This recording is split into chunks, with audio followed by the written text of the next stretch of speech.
বিবেক এখানে এসে এই পর্যন্ত এসে আর যায়নি। অর্থাৎ বিবেক অবদমিত হয় কিন্তু একেবারে শেষ হয়ে যায় না, একেবারে নিঃশেষ হয়ে যায় না, টোটালি চেঞ্জ হয়ে যায় না, কিছু একটা বেজলাইনে এসে থেকে যায়। সাধারণ নৈতিকতার যে বিষয়গুলো এগুলো সব জায়গায় একই। তাহলে বোঝা গেল যে সাধারণ জ্ঞানে কি বলছে যে বিবেক অবদমিত হয় কিন্তু একেবারে নিঃশেষ হয়ে যায় না। কোরআন কি বলছে? ওই যে সূরা মুলকের 10 নম্বর আয়াতে আমরা বললাম যে যখনই তাতে কুল্লামা উলকিয়া ফিহা ফাউজুন সালাম খাজানাতে হয় ইলা আখিরিল আয়াত, এখানে জাহান্নামীরা কি বলবে? জাহান্নামীরা বলবে, তারা বলবে আমরা যদি কোরআন হাদিসের বক্তব্য শুনতাম এবং বিবেক বুদ্ধি খাটিয়ে তা হতে শিক্ষা নেওয়ার চেষ্টা করতাম তবে আজ আমাদের দোজখে আসতে হতো না। বলছে কারা? কাফেররা, জাহান্নামীরা।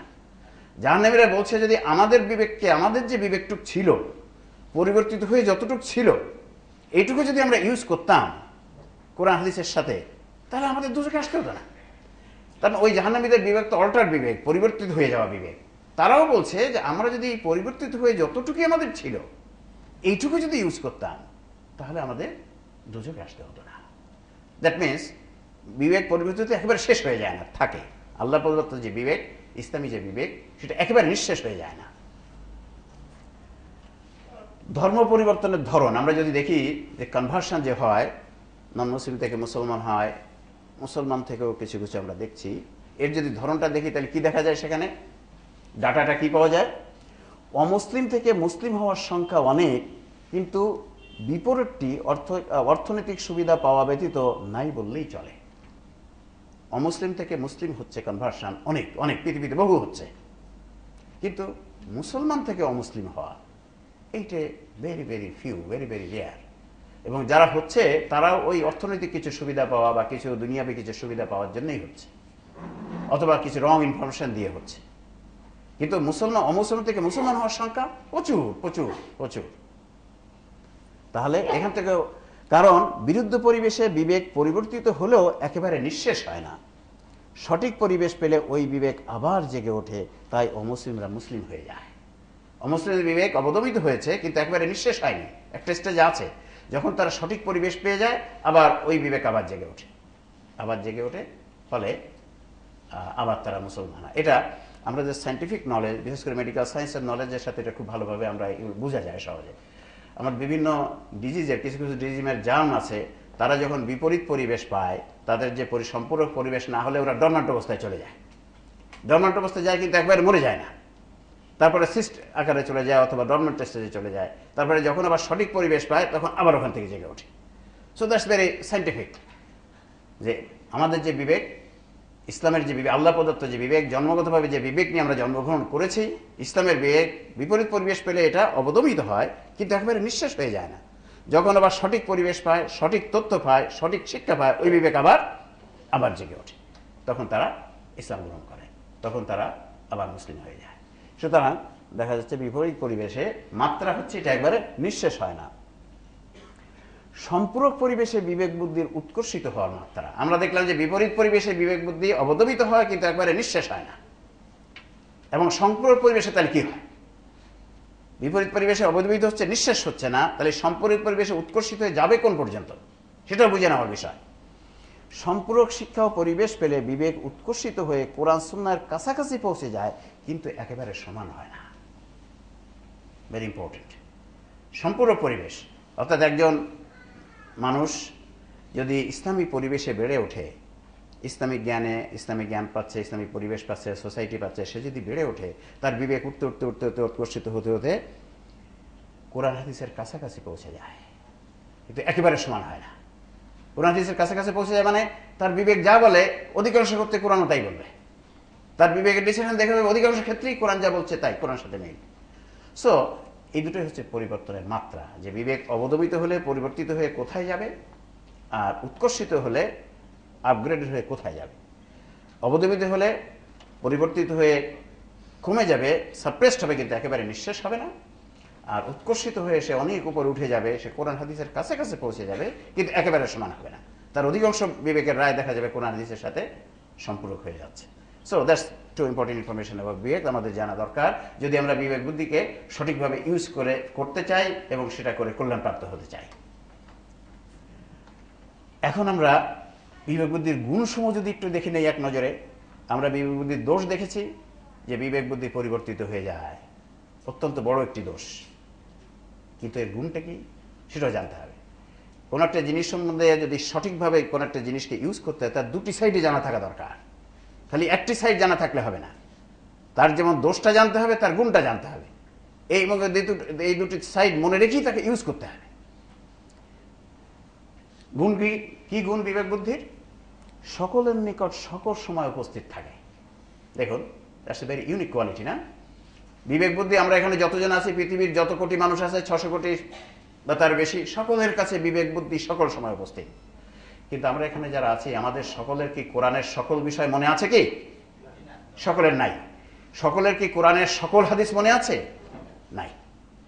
তাহলে দেখেন, কোরআনের সকল কথা আমাদের সকলের মনে নাই, সকল হাদিস আমাদের সকলের মনে নাই, কিন্তু বিবেক বুদ্ধি সকলের কাছে সকল সময় উপস্থিত।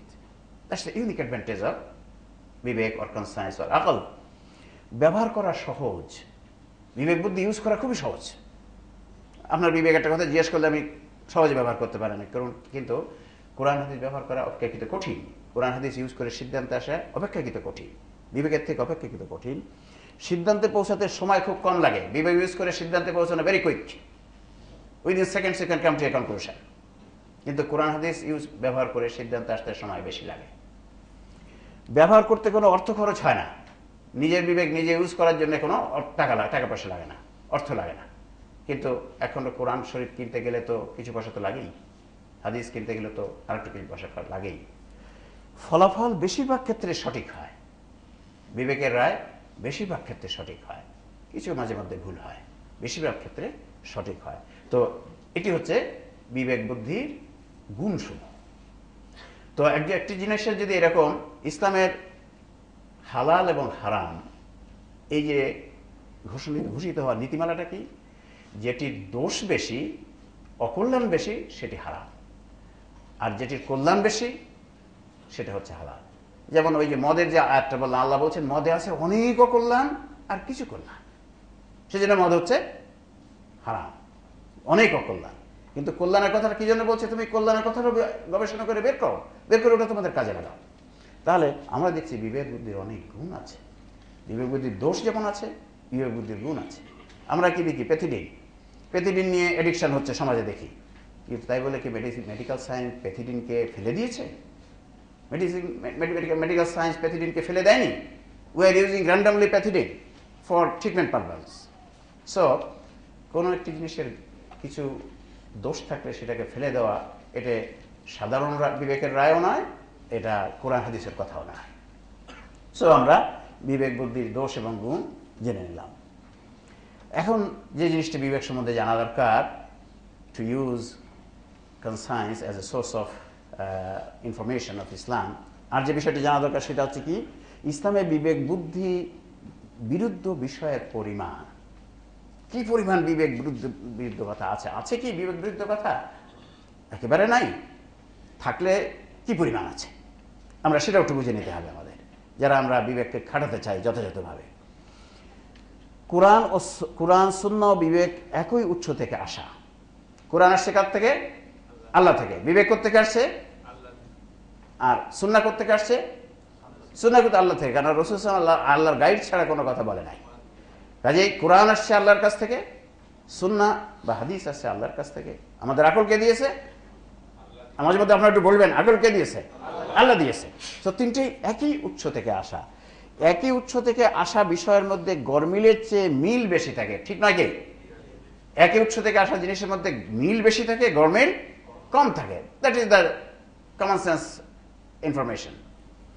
তাই ইসলামে বিবেক বুদ্ধি বিরুদ্ধ বিষয় না থাকার কথা, এবং থাকলেও তার সংখ্যা খুব কম হওয়ার কথা, তাই নাকি? ইমাম সাহেব তাই বলে যে একই উৎস থেকে যেটা আসছে তার মধ্যে মিল বেশি থাকবে, গরমিল কম থাকবে। অর্থাৎ ইসলামের মানুষের বিবেকের বিরুদ্ধে বা বাইরের কথা কম থাকার কথা, বেশি থাকার কথা নয়। হয় না থাকবে অথবা থাকলে খুব কম। এরপর আমরা যে দেখি যে অন্য দৃষ্টিকোণ, কোরআন ও সুন্নায় বারবার বিবেক বুদ্ধি ব্যবহার করতে বলা হয়েছে, বা তা না করার জন্য কঠোর ভাষায় তিরস্কার করা হয়েছে। আমরা এতক্ষণ দেখেছি কোরআন সুন্নাতে আল্লাহ বারবার বিবেককে ব্যবহার করতে বলেছে, অনেক জায়গায় বিবেককে ব্যবহার করতে। আফালা তাআকিলুন ইন কুনতুম তাআকিলুন আফালা আল্লাকুম তাআকিলুন, এখানে বিভিন্নভাবে বিবেককে ব্যবহার করতে বলেছে। আর আমরা কয়েকটি আয়াত দেখেছি আল্লাহ তিরস্কার করেছে, কেন বিবেক বুদ্ধি ব্যবহার করো না, কেন করো না। ইসলামে বিবেক বুদ্ধি বিরুদ্ধ বিষয়ের পরিমাণ বেশি থাকলে কোরআন সুন্নায় এটি না করে বরং তা নিষেধ করা হতো। যদি ইসলামে বিবেক বুদ্ধি বিরুদ্ধ কথা ভরপুর থাকতো তা আল্লাহ কি বলতেন বিবেক ব্যবহার করতেন, না বিবেক ব্যবহার করতে নিষেধ করতেন? কোনটা করতেন?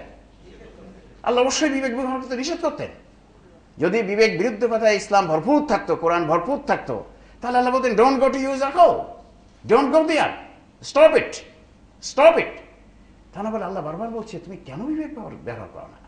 যারা বিবেক ব্যবহার করে না ওরা নিকৃষ্টতম পশু, কারণ the difference between you and the animal is the your conscience. তোমাদের বিবেক আছে বলেই তো তোমরা মানুষ, so how you don't use it, use it. বারবার ইউজ করতে বলছে, বারবার ইউজ করতে বলছে। তার মানে কারণ হচ্ছে ইসলাম বিবেক বুদ্ধি কথার, বিবেক বুদ্ধি সিদ্ধ কথাই বেশি, বিবেক বুদ্ধির বাইরের কথা নাই বা খুবই অল্প।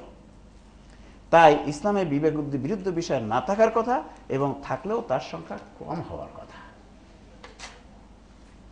আমরা যদি দেখি এখন যে কোনগুলো আছে, যদি থাকে, যদি কোনগুলো বিবেক বিরুদ্ধ কথা, বিবেকের বাইরের কথা। আল্লাহ রাব্বুল আলামিন this are the very important information of life, of A Muslim life. কাজে এই কথাগুলো ইসলাম কোরআন ক্লিয়ার করেছে। কোরআন বলছে হুদাল লিন্নাস ওয়া বাইয়িনাতিম মিনাল হুদা। কোরআন হচ্ছে স্পষ্ট হেদায়েত, মৌলিক বিষয়ে সেখানে কখনো বিভ্রান্তি থাকবে না। আমরা যদি কোরআনের মৌলিক বিষয় একটি বিষয়ের মূল সকল তথ্য একসাথে আনি, মৌলিক বিষয় সেখানে বিন্দুমাত্র বিভ্রান্তি থাকবে না। কারণ মৌলিক বিষয় বিভ্রান্ত থাকলে তো জিনিসটা 100% ব্যর্থ হয়ে যাবে। সেই জন্যে কোরআন এসব ব্যাপারে একেবারে পরিষ্কার ক্রিস্টাল ক্লিয়ার করে দিয়েছে। যে প্রথমে বলছে যে বিবেক ইউজ করতে বলছে, বারবার এখান থেকে বোঝালো বিবেক সিদ্ধ কথাই বেশি, বিবেক বিরুদ্ধ কথা কম থাকার কথা। এরপরে বলছে কোনগুলো তোমাদের বুঝতে পারবে না তোমরা, সেটা পরিষ্কার করে দিয়েছে। কোথায় পরিষ্কার করে দিয়েছে? এটা সূরা আলে ইমরানের 7 নম্বর আয়াতে আল্লাহ বলছেন ওয়াল্লাযী আনজালা আলাইকাল কিতাবা মিনহু আয়াতুন মুহকামাতুন হুন্না উম্মুল কিতাবি ওয়া উখারু মুতাশাবিহা ফাআম্মাল্লাযীনা ফী কুলুবিহিম যায়গুন ফায়াত্তাবিউনা মা তাশাবাহা মিনহু ইবতিগা ফিতনাতি ওয়া ইবতিগা তা'বিলিহি ওয়া মা ইয়া'লামু তা'বিলাহু ইল্লাল্লাহ। আল্লাহ তো সুন্দর করে বলে দিয়েছেন। কি বলছেন?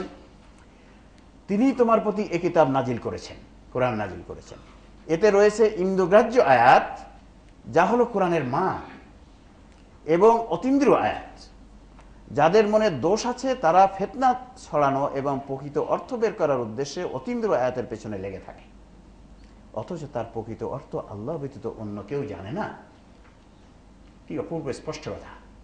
আল্লাহ বলছেন কোরআনের আয়াতকে দুভাগে ভাগ করেছেন, একটা হচ্ছে মুহকামাত, একটা হচ্ছে মুতাশাবিহাত। মুহকামাত হচ্ছে ইন্দ্রগ্রাহ্য আয়াত, আর মুতাশাবিহাত হচ্ছে অতীন্দ্রিয় আয়াত। আল্লাহ বলছেন এই ইন্দ্রগ্রাহ্য আয়াত, এই আয়াত হচ্ছে কোরআনের মা। মা মানে হচ্ছে আসল আয়াত, গুরুত্বপূর্ণ বিষয়, ইসলামের গুরুত্বপূর্ণ বিষয় আসল আয়াতগুলো হচ্ছে এগুলি। আর অতীন্দ্রিয় বিষয় যেগুলো, সেগুলোর ব্যাপারে কি বলছে? যাদের মনে দোষ আছে তারা ফিতনা ছড়ানো এবং প্রকৃত অর্থ বের করার উদ্দেশ্যে অতীন্দ্রিয় আয়াতের পিছনে লেগে থাকে। বলে যাদের পিছনে মনে দোষ আছে, যারা ইসলামের ক্ষতি করতে চায়, যারা বিভ্রান্তি ছড়াতে চায়, তারা কি করে? ওই মুতাশাবিহাতের পিছনে লেগে থাকে এবং প্রকৃত অর্থ কি বের করার চেষ্টা করে অতীন্দ্রিয় বিষয়গুলো নিয়ে। অতীন্দ্রিয় বিষয়গুলো যে বিষয় আমরা কখনো দেখি নাই, আমরা স্পর্শ করি নাই, আমরা আস্বাদ করি নাই, সেসব বিষয়, যেমন ফেরেশতা, জিবরাইল আলাইহিস সালাম, আল্লাহর আরশ, বেহেশত, দোজখ, সিদরাতুল মুনতাহা ইত্যাদি, এগুলো তো আমরা জানি না। জিবরাইল আলাইহিস সালাম কেমন, জিবরাইল ফেরেশতা কেমন, এই নিয়ে যে বসে গবেষণা করতে থাকে। হ্যাঁ, উনি কেমন দেখতে, চেহারা কেমন, ওনার ওয়েট কত, উনি যখন চলে কত গতিতে চলে, পার মাইলে কতটুকু যায়, এটা যদি কেউ গবেষণা করতে চায়, রিয়েল তো বুঝতেই পারবে না, খালি বিভ্রান্তি ছড়াবে সমাজে। সেজন্য বলছে না, এই মুতাশাবিহাত নিয়ে তোমরা চিন্তা গবেষণা করতে যাবে না, এটা নিষেধ। যাদের মনে দোষ আছে তারাই খালি এটি করবে। আর লাস্টে বলছে অথচ তার প্রকৃত অর্থ আল্লাহ ব্যতীত অন্য কেউ জানে না। যে মুতাশাবিহাতের আয়াতের অর্থ আমি আল্লাহ ছাড়া আর কেউ জানে না। কাজে তোমরা don't go there, don't go to think about this verses of কোরআন, don't go to write 10 or 5 pages about these verses, আলিফ লাম মিম, ইয়াসিন, এসব ব্যাখ্যা করতে যেও না। এগুলো মুতাশাবিহাতের মধ্যে পড়ে, যেগুলো ব্যাখ্যা করতে যেও না, পারবে, আল্লাহ নিষেধ করে দিচ্ছেন। তাহলে আল্লাহ এখানে কি করেছেন? যে প্রত্যক্ষভাবে জানিয়েছেন কোরআনের অতীন্দ্রিয় বিষয়সমূহ চিরন্তনভাবে মানুষের বিবেক বুদ্ধির বাইরে। যে প্রত্যক্ষভাবে বলে দিচ্ছেন যে মুতাশাবিহাত বিষয় তোমাদের বিবেকের বাইরে, এটা তোমরা বিবেক দিয়ে বুঝতে পারবে না, এটার বিবেক গ্রাহ্য নয়। পরোক্ষভাবে জানিয়েছেন কোরআনের সকল ইন্দ্রগ্রাহ্য বিষয়ে মানুষের বিবেক সিদ্ধ। আল্লাহ বললেন দুই ধরনের আয়াত আছে, বললেন মুতাশাবিহাত তোমাদের বিবেকের বাইরে, ডাইরেক্টলি বলে দিলেন। তাহলে কি বোঝায়? ইনডাইরেক্টলি বললেন যত মুহকামাত আয়াত আছে সব তোমাদের বিবেক সিদ্ধ। This is important information. যদি দুটি খাবার আপনার সামনে দেওয়া হয়, এ আর বি, আপনাকে বলা হলো এ খাবারটি খাবেন